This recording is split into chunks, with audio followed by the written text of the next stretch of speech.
What is faith? According to the King James Version of the Bible, faith is the substance of things hoped for, the evidence of things not seen. Faith is something that we all have. Faith was also something our ancestors used to get by during times of slavery. They had faith to believe that one day they would be free and they could get a higher education everywhere their counterparts did. In 1863, Abraham Lincoln issued the Emancipation Proclamation, and in July 1865, all slaves were freed. Who knew that in Mecklenburg County, Virginia, one of the enslaved individuals would begin a venture in faith? James Solomon Russell, born December 20th, 1857, the son of Solomon Russell and Armanta Russell, probably did not realize that God had planted a seed in him that would change the lives of thousands of young black men and women. Russell stated that his mother gave him the middle name Solomon because she wished for him to be like King Solomon of the Bible. In 1873, after completing school in Mecklenburg County, James Solomon Russell worked at a small private school to earn money to pay for his tuition for college. Once he obtained the money necessary, he enrolled in Hampton Normal and Agricultural Institute in 1874, located in Hampton, Virginia. He traveled by train and had to take cover overnight to catch the ferry the next day to Hampton. Russell entered Hampton Institute wearing a used hat and suit made from wool grown in the community. Due to financial obligation and the need for him to work the family farm, he withdrew from school in 1875. After his withdrawal from Hampton, he received a teacher's license in Warren County, North Carolina. His strong desire to receive a higher education led him back to Hampton Institute yet again. The unfortunate lack of finances forced him to leave again to teach in Warren County. James Solomon Russell knew that he had a high calling on his life, but did not understand how it would manifest itself. So he paid a visit to Patty Buford in Lawrenceville, Virginia. Miss Buford was a white woman who was interested in doing missionary work in the black community. As a result, Miss Buford introduced Mr. Russell to the Bishop of Virginia, Francis M. Whittle. Bishop Whittle arranged for Mr. Russell to attend the Theological Seminary of Virginia at St. Stephen's Church in Petersburg, Virginia. Mr. Russell was the first and only student in the new school for education of black clergymen at the seminary, which later became the Bishop Payne Divinity School. In 1882, Mr. Russell was ordained as a deacon. That same year, he married Virginia Michigan Morgan, with whom he would have 5 children. He began to minister in Lawrenceville on March 16, 1882, with a congregation that consisted of 20 members. The congregation would meet every Sunday afternoon at St. Andrew's, a white-only Episcopal church, for Sunday school, and every second and fourth Sunday for church service. In 1883, Mr. Russell began a parish school, and in 1887, he was ordained to priesthood. Little did Mr. Russell know that God would be asking him to stretch his faith a little further. He organized congregations and built chapels in Southern Virginia, at Warfield, Palmer Springs, Diamond Grove, Lawrenceville, Forksville, Tracy, Union Level, and Edgerton. Mr. Russell later realized the intense desire of the residents in surrounding counties to learn to read and write. So with donated funds, he founded St. Paul's Normal and Industrial School in 1888, located in Lawrenceville, Virginia. He built the school on faith in God. He had no money, but prayed over the matter and believed that God's will would be done. He was also able to purchase a very narrow strip of land at the foot of the hill and below the Memorial Chapel, and built the first building on campus. Some may know this as the Saul Building. Mr. Russell later purchased the property on the hill and other nearby parcels of land. Although the school opened with fewer than a dozen students, Mr. Russell believed that African Americans wanted their children to have the education and opportunities that they had been denied. St. Paul's offers students a 3-year curriculum featuring a variety of courses, including Bible study, U.S. history, penmanship, composition, English literature, geography, physics, and algebra. The school's curriculum received criticism from some white people who were opposed to black people receiving any higher education, and also from some black people who perceived it demeaning to include industrial training such as masonry and carpentry. In the 1889-1890 term, Russell added an agricultural department.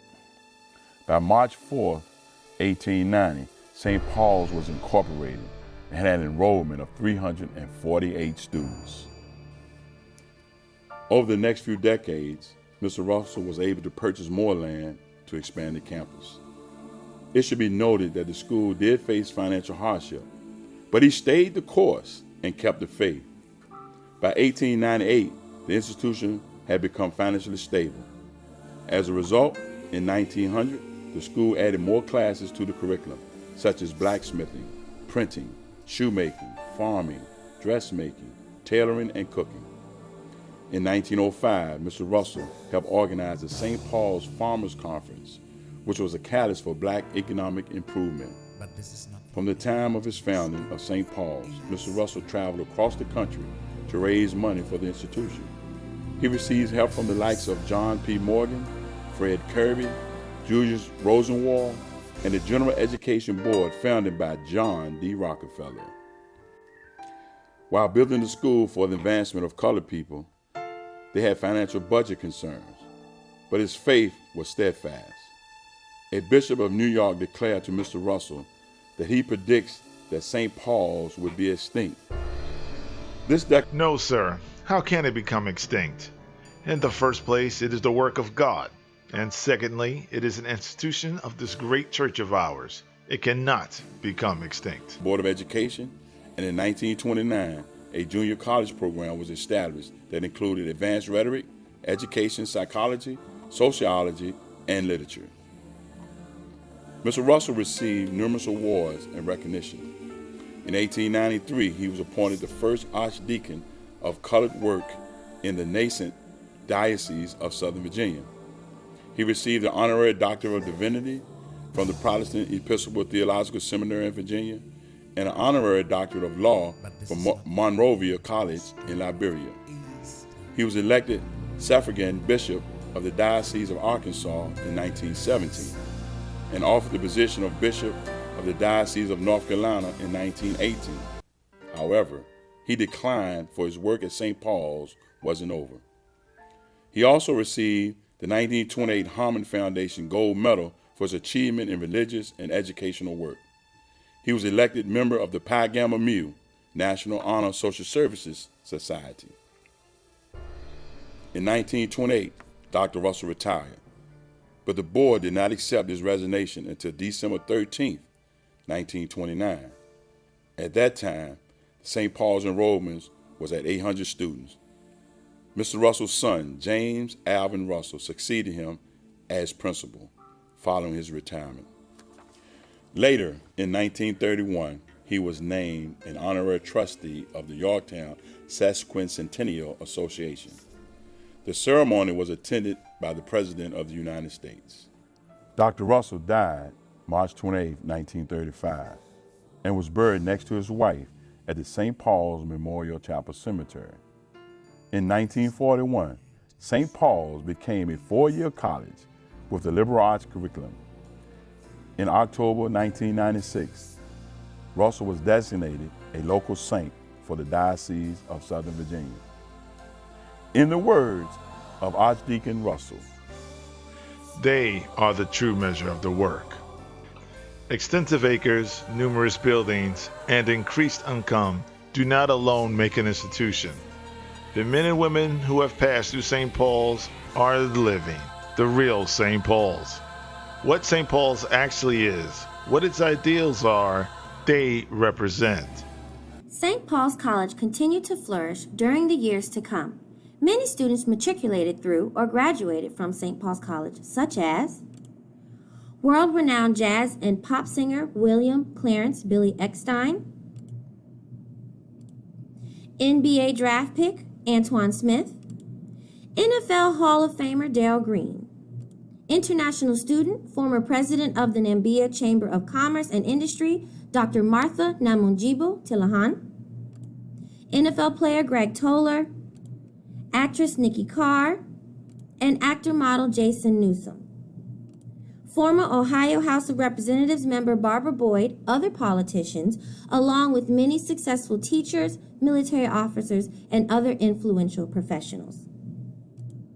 We thank God for James Solomon Russell's obedience to the calling God placed upon him, for it allowed 20,000 graduates from all over the world to walk across that stage and represent the faith, power, and education of St. Paul's College alumni.